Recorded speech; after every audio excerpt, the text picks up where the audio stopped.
Here's Mike Winters. And good morning. It is 19 minutes after 9 o'clock, and joining us in studio this morning from the Roswell Community Little Theater, Chris and Randy and Will with us. Good morning, gentlemen. Good morning. How's life treating you guys today? Good. Good. Yeah. Pretty good. Had a dress rehearsal last night, so we're recovered from that. Yeah. So, what's the feeling the day before? Excited, nervous? I mean, Both. It's kind of a cornucopia of feelings mixed together. Yeah. Honestly, the day before, it's kind of a tradition that we don't have rehearsal. Okay. So actually, this is the one day in the last 2 weeks where we're not getting together. Okay. Because it's kind of your chance to center yourself. Cleanse the palate, that's get you right. ready for... Decompress. Decompress a little bit. Well, good news is for everybody, you don't have to wait long to see their upcoming production. Tomorrow night is opening night. It's a comedy. It's called Unnecessary Farce, hence that farce part. I think you can kind of figure that out. But this one is basically the premise, and I'll let you guys talk more about it, but it's kind of, think of your political scandal, hotel room sting, and the comedy ensues. Right? Right. That's it. All right, so the characters just totally get dragged all over the place. Yeah. All I get when I read the synopsis for this, again, this is me growing up in Maryland, D.C. area. All I could think of is when Marion Barry got busted. Back in the late 80s, early 90s, whenever that was. Yeah. And it was all over the TV in the D.C. area and everything else. So I think of this and all the comedy that came from that in the real world. Right. But now translates to the stage. Truth is always stranger than fiction. That's right. Yeah, that's true. That's true. So give the background, the full synopsis of what the play is. Okay, well, the idea is that it's a town. We won't say big, small. It's kind of undetermined, but Indiscreet town. Yeah, the mayor town. is suspected of some wrongdoing. Okay. So the police decide they're going to set up a sting in a hotel room. So the play actually takes place. You see two hotel rooms side by side, with like the connecting door in between. And the cops are on one side, bad guys on the other side. And there you go. Begin, Yeah. And, 8 different doors because hotels have, closets and bathrooms. Sure. And they all so look the same. They all look the same. So it's always one of those things of, it's kind of cool because the audience is always in on more than the people are. So the audience sees both rooms at the same time. So, action's happening in both rooms and people are coming in and out of both rooms. And it's, very fast paced. Excellent. I would think of, it sounds like if you think of like sitcom sketch comedy and the way stories unroll there and how usually it's something kind of mundane that really rolls into this big thing at the end. And it sounds like it's that type of comedy. It is. Where It it's is. that, think of, it's like if they, you know what I mean? It's a series of, think of like Seinfeld, Curb Your Enthusiasm style. Right. Where it's like one thing that had nothing to do with something now turns to be a whole part of the thing at the end if you're paying attention. If you love that kind of fun and comedy, this is probably right in your wheelhouse. Yes. It's got a couple of interesting twists in it. Good. That's always good. Now, most of your plays and productions are always family friendly and things. However, this one we're going to call it date night play. Not that it's like over the top dirty or nothing, but there's some subject matter and things that might not be appropriate for younger kids and things like that. So get a sitter, find or let the teenagers babysit the younger ones, and you and your spouse or date come on out and have a great show. Yeah. It's nothing over the top. It's just some adult language and a couple adult situations, and but it's definitely something new for the theater. We generally try to pick plays that are very family friendly, and so it's kind of nice being able to say this is kind of a PG-13 play. There you go. Yeah. That's a good. Yeah. Well, and we need that. I mean, I'm not, because I don't. People are like, "What are you saying?" Hold on, because I don't have kids and everything. So people, I get it. That kids. Our whole worlds revolve around our kids and all that stuff. It's important, as it should be. But our entertainment as adults doesn't have to be everything for just kids. We can go do things that, as adults and couples, and don't involve juice boxes and pizza. Yeah. So, to that point, I'm a new father, right? Yeah. I've got one child, 4 years old, and our whole world, our whole life is revolved around Zoe. Yeah. Right? And now it's a situation where it's like, okay, 4 years ago, all right, now 4 years later, I think I'm wanting some time alone and time away, right? An adult night. So, all right, mom-in-law, grandma, right. here's Zoe. I'll see you tomorrow morning. That's You know what I right. mean? Exactly. Although we do have pizza and juice boxes backstage. Right. Well, you can be any age and enjoy a good juice box. Well, that's for the actors. Agreed. Yeah. Yeah. Give me those old high C things, with the pokey straws, from like 4th grade. Love My 'em. complaint is I want an adult size. I want make it like double the ounces for adults. Yeah. I need more than 8 That's or one whatever sip comes in right that there. thing. Yeah, go into a 7-Eleven. It's on the dispenser. Yeah. That's right. Right. Like Capri Sun. Make like a big gelatinous Capri Sun. There you go. Yeah, right. Anyway, different play for a different day. Good news is if you're not available tomorrow night, no problem. We got 2 weekends of performances, Friday night, Saturday night, and Sunday afternoon this weekend. 7:30 p.m. performances Friday and Saturday night, and then Sunday afternoon at 2:30. And then we'll do it all over again next weekend, the 15th, 16th, and 17th. Again, 7:30 Friday, Saturday night, Sunday afternoon at 2:30. You can get tickets online right this second at roswelltheater.com. And when you go put theater in, spell it like live theater, not movie theater, TH, not the eater like you would a movie theater, but the TRE at the end. So, The fancy spelling. fancy. That's right. So put your pinky out when you're typing it in. That's right. Right. Unless you need that pinky in, because I'm a pecker. I just use one finger. I don't need all 10 of them. So one thing that's really interesting about this play is a couple of our actors have never done any plays before, or okay, one of them, and I'm in full disclosure, is my wife. Gotcha. She has one of the female. She's been around. She's been around. And done a lot of the technical side of things. She's always said, I'm a backstage person. I never want to be on stage. I don't have any desire. And when this part came up, everybody would just tell her, you got to audition for this. You'll be perfect. And so she did, and she got it. And she is, it's an eye-opening, I think, for people who aren't familiar with the theater. And I was going to say, Will is another person who he has the lead male character in our play, and he has not done theater before. So he's, yeah. Well, you're a musician. No. How does music translate into acting?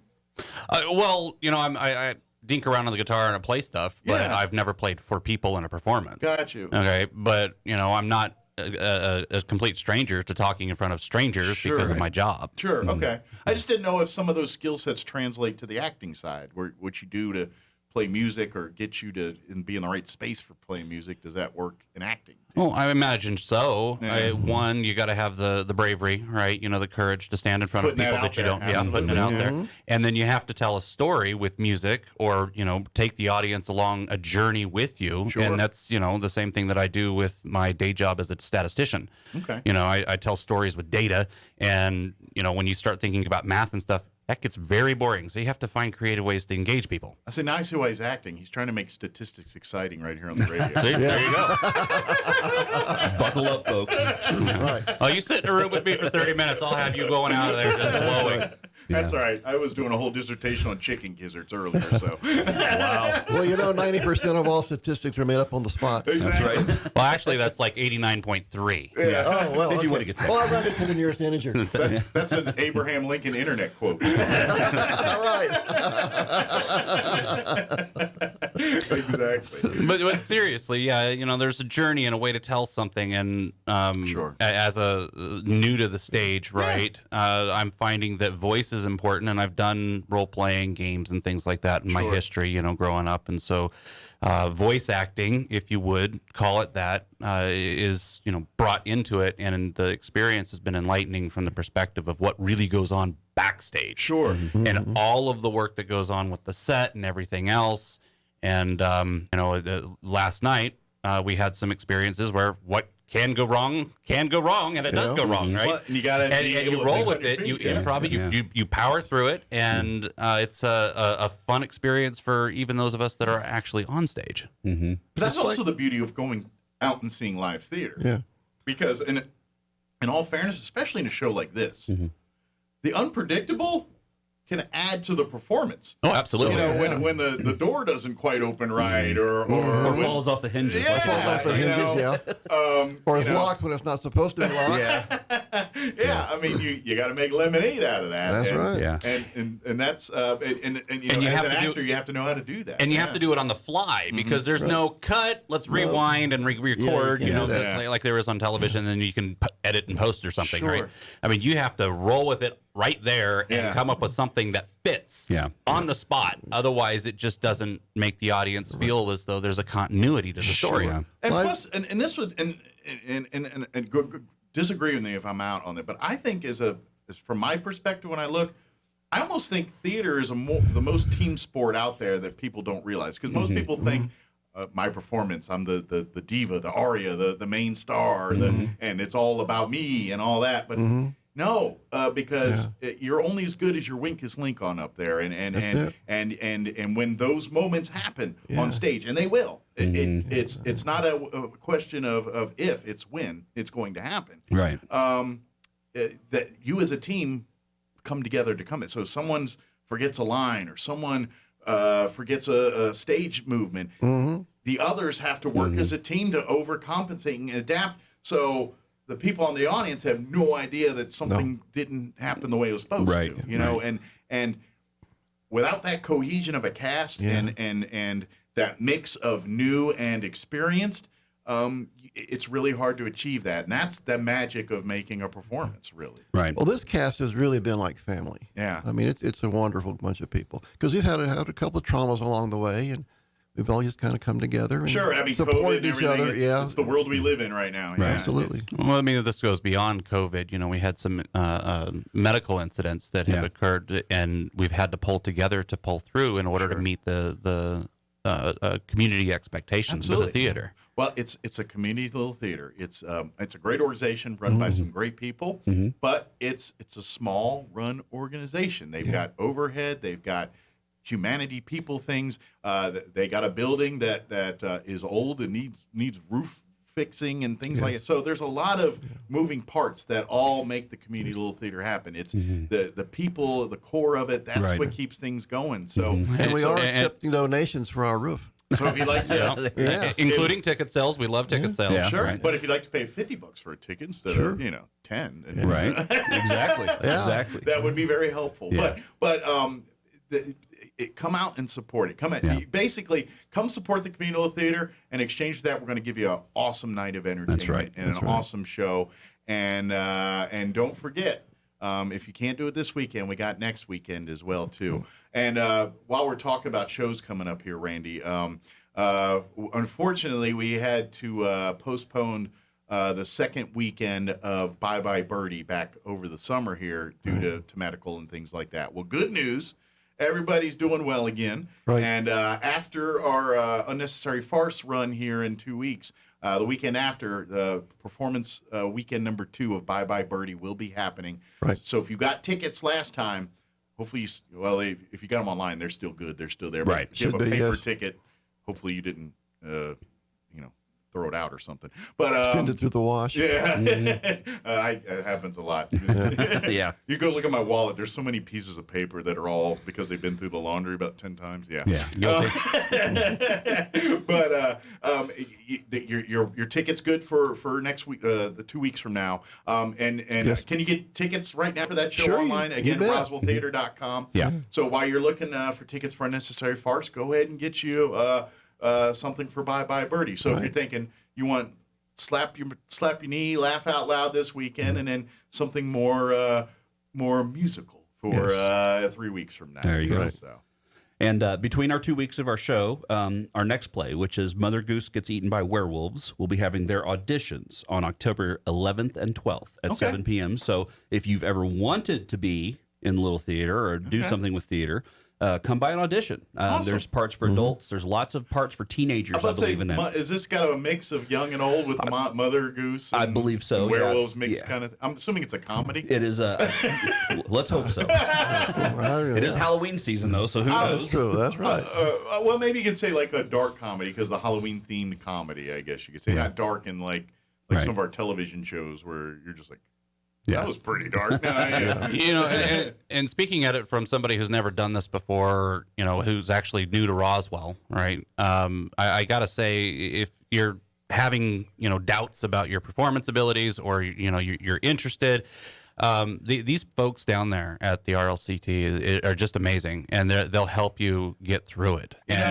You could be the spokesperson for New Guy for them because basically, we're always talking about we're always looking for more people to be a part of the cast, to be a part of the performance behind the scenes or up in the booth, wherever, even if it's just coming out in makeup, helping do makeup and things. Sure. I mean, if every facet of a performance, is volunteer driven and volunteer done and everything else. There's a lot more than just acting on stage. Right. I mean, Chris here has built the set, and I know that took a lot of work. We've got our stage manager who is assisting with props and everything else, right? And then there's all the directing and everything. So there's what you see on stage is what, maybe 30% of the whole production, really? Probably.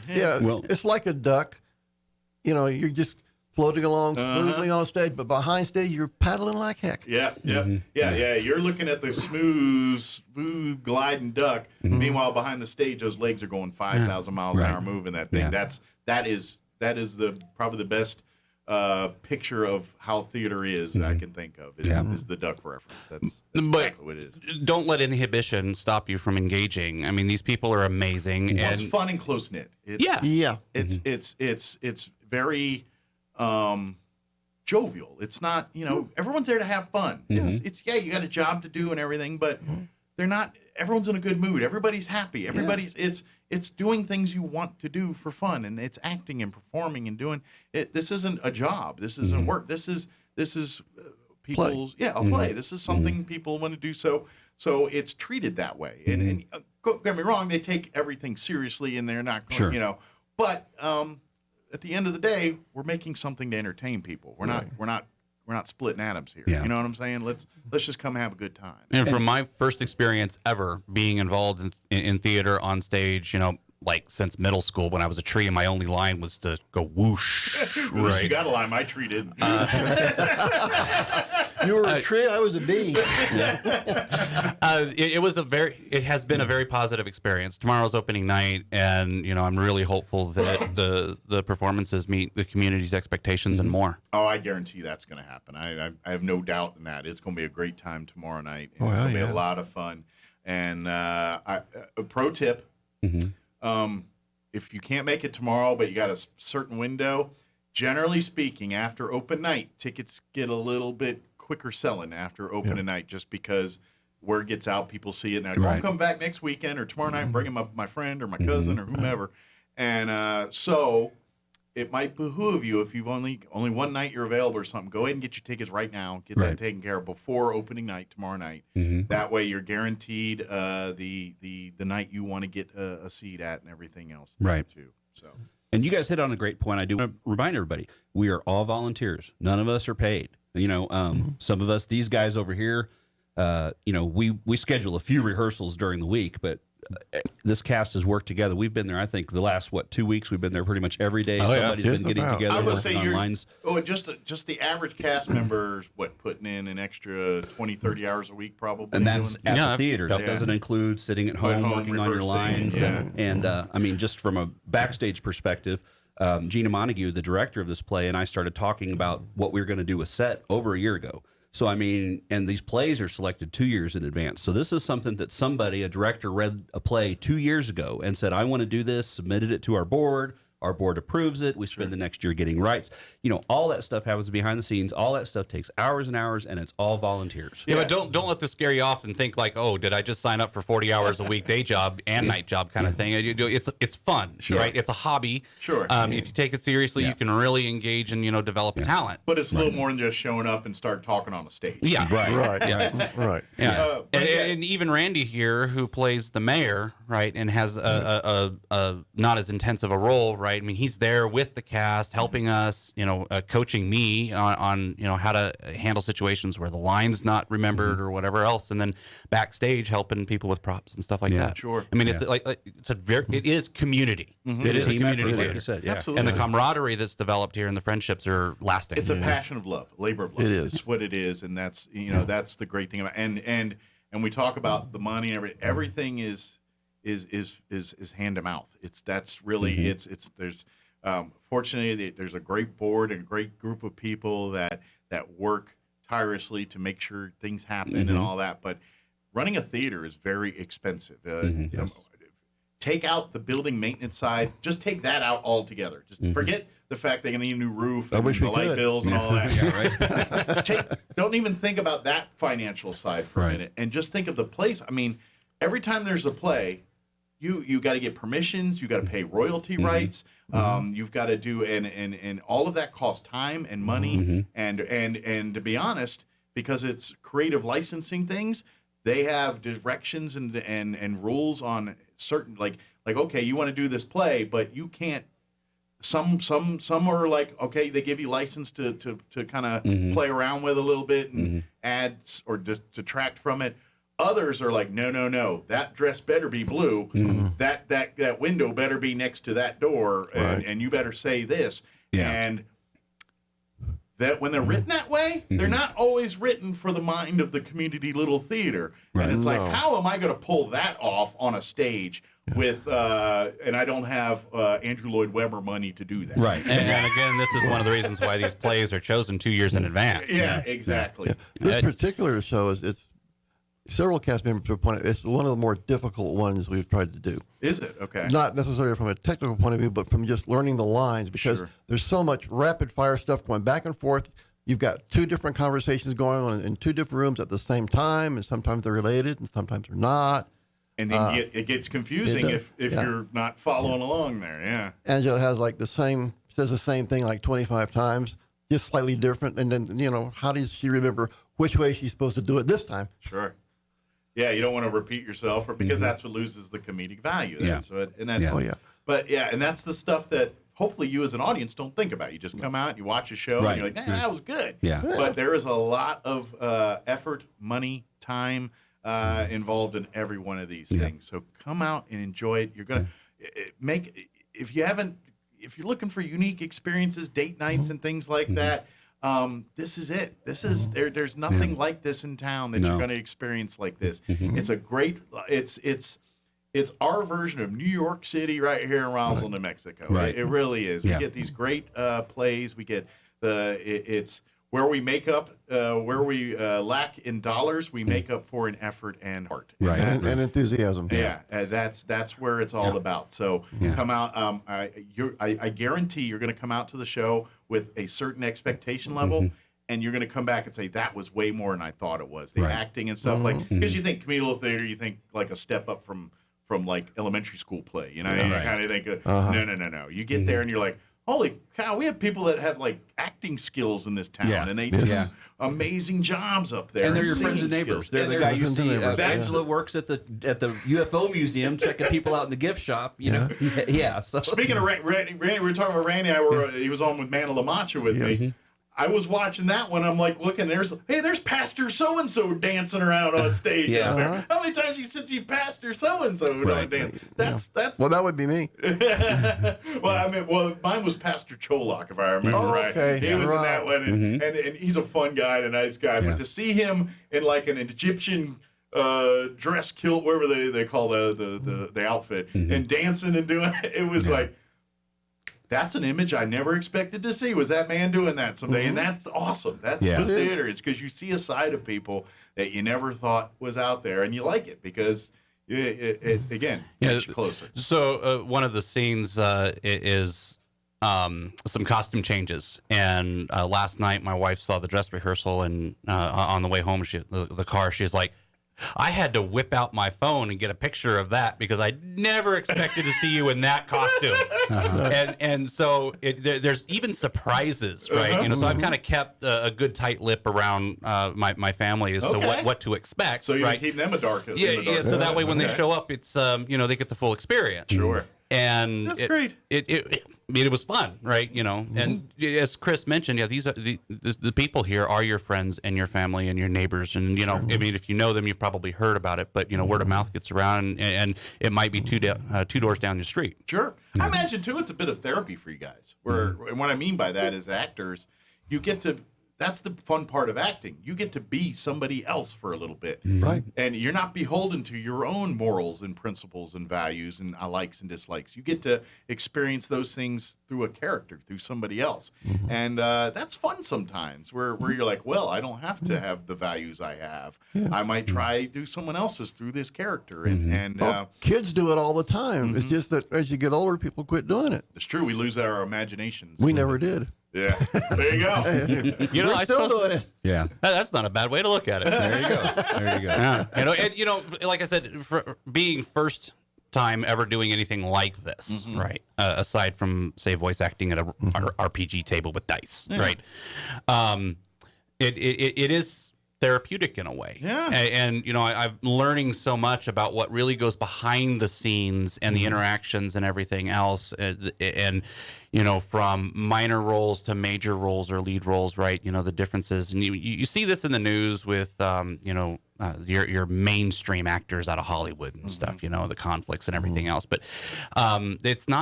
there's nowhere near that in the community theater. And so I have to say, I went in with an expectation of the experience, and I'm coming out with a completely different view. Sure. And it has been a positive experience. Yeah, you kind of think of one thing, and you think of, like, I don't know, like Best in Show or those with the Mighty Wind, whichever one about the theater. Yeah, the one's Christopher Guest. Yeah, whichever one that was. Yeah. And so I think a lot of us have that image, and then you get there, and it's like, that's nothing like I thought it was going to be, you know. And you're right, it's definitely like that. We all have an image of one thing based on TV and movies and you know, that world, and it's one of those things. It's like, well, those work because there is an ounce of truth in what they're doing, but it's an over exaggeration of what it and so when you get behind there in the theater, you're like, well, okay, it's a different world. Yeah.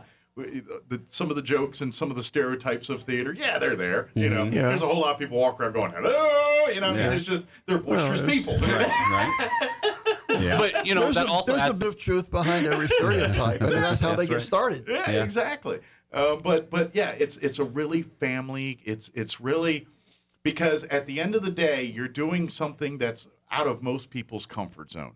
When it comes to performing in any way, anytime you're in front of a group of people doing anything, whether it's performing or doing a card trick or whatever it is, there's anxiety, there's a negative feelings in some of those for a lot of people, and there's some. I'm thinking there's some kind of you know, strength in numbers on that. So like when you're in a play, you really have that. It's all for one for all mentality, because you get, it's like, oh, man, we got to move, but we're going to do it together. Let's do this. And so that just naturally, or just what happens as the chemistry of the thing happens, that naturally just takes place and occurs because it's just how the fabric's made up.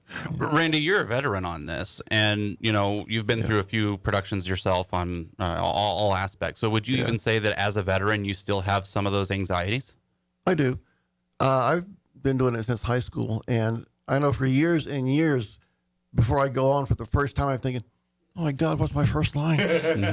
And that's pretty well gone away, but still there's that just kind of a little thrill just before you go out for the first time. Is sure. Okay. Those little butterflies in your stomach. Well, I imagine as you get more experience with it, then you have to worry about the side of not getting too confident with it. And what I mean, like you said, like losing line, like forgetting lines. But when you get to be a veteran in it, that also, it's like, even if you don't remember it in that moment, because you've structured and patterned, it's almost like as soon as I do something to trigger it, it'll come to me and things. But that comes with experience and things like that. But sometimes if you get a little kind of overconfident, then those kinds of things escape you. So, so I imagine that's a struggle as a veteran that you gotta balance. It's like, okay, I've done this a bunch, but I got to treat it like it's the first time. Otherwise, I'm going to make a mistake, you know? And you got all these other people depending on you, too. Yeah. And some of them don't have that much experience. And so you want to help them and navigate. Like I imagine, since on this cast, since Angela and Will are new to this, I imagine they're turning to you a lot for direction. There are two leads. Yeah. Our two leads are both newbies. I will say, when I talk about camaraderie and teamwork and you know, the whole cast as a unit, I have to say that, you know, I work in, you know, a desk job. You know, I'm data scientist. I work with people, and you know, there's a teamwork there, right? But on stage, that interwoven connectivity of reliance and dependence upon somebody else becomes crucial. And it goes through the roof, and it really is an experience in learning how to work and how to rely and trust on other people.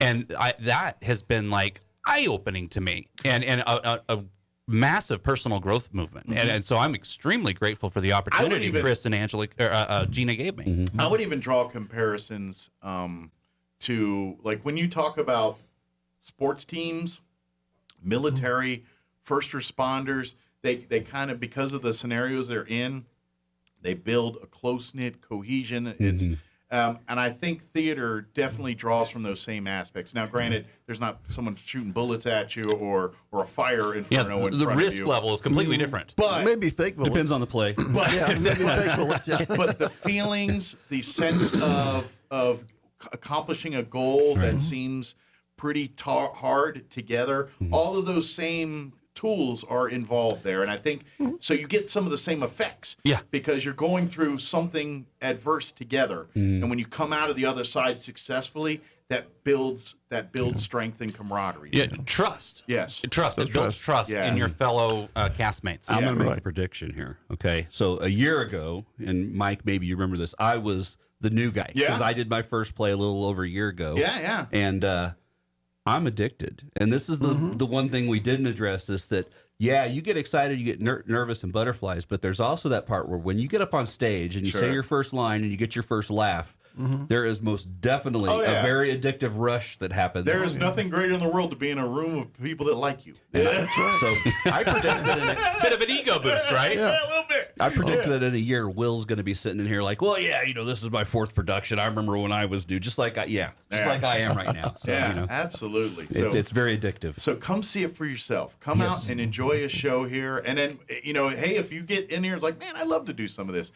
Stick around afterwards. Talk to the cast. Talk to anybody associated with the little theater there. They would be happy to give you more information. Shoot, you talk to the right person. They might give you a tour and everything right then. Absolutely. yeah. That's kind of how I got involved when we went to see Spider's Web a few months back, and Chris gave me the whole tour. Of course, I knew Chris and Gina before from social interactions. And Gina's our director for the Gina Montague. Yeah. So, and let's not forget, if you want to participate by just donations of your stuff out in the garage that you're not using, the theater needs props and all sorts of other things. Your trash is their treasure. That's right. That's you would be surprised what we can create. Well, and that's just it, because the performances that happen there are sometimes they're period pieces. Sometimes you got to have stuff laying around that fits in the 70s maybe or the 40s or an old 80s. is the late 50s, early 60s.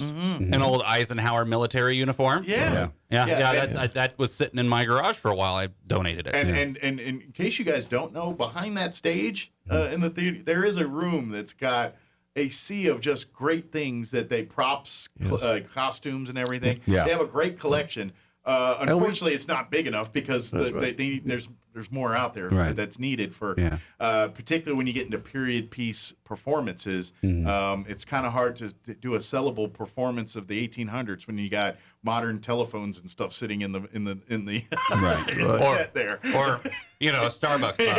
Exactly. It's kind of hard to make it a believable story when that's going on there. So there was a Starbucks cup sitting on the stage on Game of Thrones at one time. What a scandal that caused on Twitter, right? Well, I don't know if you guys are looking for Easter eggs yet. Although maybe that's the thing. I think that's April, right? Yeah. That actually might be a fun bit. Is y'all do like one of your plays and make like some contest where you deliberately put Easter eggs and see if somebody can get them and they win some prize. Okay, or something. I got to tell you. There's an so idea. Spider's Web, which he was talking about, was an Agatha Christie play. We did that earlier this year, and I was the assistant director on that, but I also helped with the set. And one of the little details we did is there was a character named Pippa, who was a little girl who had to hide in a closet. And it was a hidden door. If you saw it, then, you didn't know where the door was. But I went in there on the closet, and I was like, okay, a little girl hiding in here. She's going to do something. So I actually scratched her name in the door that was inside on the back. Okay. So when we would give tours of the set afterwards, people would come up and open that up and see that, And I mean, it's one of those things. Nobody would ever notice it from the stage. Just a hint of nightmare fuel there. just little things like that. Yeah, absolutely. That's cool. And that's and I want to stress this. We've been very lucky. We've had some great partners who've helped us out here. Blair's Trading Post. Absolutely. Yeah, Gary, you guys wouldn't be able to do this out there. Gary and Debbie out there were great. We we needed 2 hotel rooms, and they happened to have hotel room furniture, and they're like, "You tell us what you need, we'll get it for you." That's awesome. awesome. And they've loaned it to us, and we had some help. Candlewood Inn and Suites, because we're a hotel, we need the little accoutrements. Sure. Yeah. Come in Things that hotel make rooms. a hotel a hotel. That's right. Yeah, So little door hangers and everything. Yeah, so Yolanda up there has been a great help for us. Roswell Donuts, it's a cop show, so you got to have some Gotta have donuts in donuts. there. And Roswell Donuts has been helping us out. And Anderson Bethany has always supported our theater. They kind of, with every show, they say, "What can we do to help?" And as we've talked about, our budget for a show, I tell people this. I don't want to say the number, but it's about the same amount of money you might spend on a good night out on the town. And that's what we have to build a set. That's what we have to buy costumes with. That's what we have to do everything with. Yeah. And it's amazing what we can do with that. Absolutely. Donations. Sometimes Making people, it's magic here. It really is. It's pretty impressive what we can do. I haven't had to borrow a casket from Anderson Bethany for any performances yet. have Okay, you? I hate to say this out loud, but we happen to need a casket. Well, you know what? The first play we did, which was Francine's Will, we actually borrowed an urn from them because we needed a cremated Urn's a little remains. more easy to transport than a Right, casket. but just Anderson Bethany giving you a heads up. Next year, there's going to be a play where we will need a casket. All right. So if you got a spare one lying around. Yeah, so somebody doesn't make that 8th payment, got to repossess one. Just let us know. I'm thinking if you got a spare casket in your garage, we'll use it, but you probably got other things going on that you need to worry about. I would like to hope you're just really into Halloween and love to decorate. Yeah. Well, Anything other than that, I'm a little worried. Pre-planning. There you go. There you're right. Yeah. That's some pre-planning. I got the casket in the garage right now. They That's used right, to sell yeah. those at Costco. I remember the first time I walked into a Costco, and here's like the pallets of Coca-Cola, paper towels, and caskets lined up by the front door, and you could buy your casket and throw it in the back of your pickup and take it home with you. Well, I got a new one with Bluetooth, so Oh, there you go. my casket got Bluetooth. Smart devices are penetrating our lives in all forms, so why not the casket too? You bet. Take it to the afterlife. That's right. You were mentioning our costume shop. We do rent stuff out. Oh, if you need for your own performances for and Halloween things. or something. Okay. Yeah, you want to come see what we got? That's not a bad fundraiser. You Yeah. come get costumed up by the little theater. Well, I don't think most people know that because we don't have too many takers. But if you so we want don't really- to we come haven't look really through our talked about costume that. shop and rent something. man. Being the new guy, this is the first I'm hearing about it. Yeah. I'm liking this. Yeah. You, just a lot of ideas back there. Yeah. I'm just saying. So Put I that on also the want to website. throw out something else real quick. Yeah, do the talent search real quick.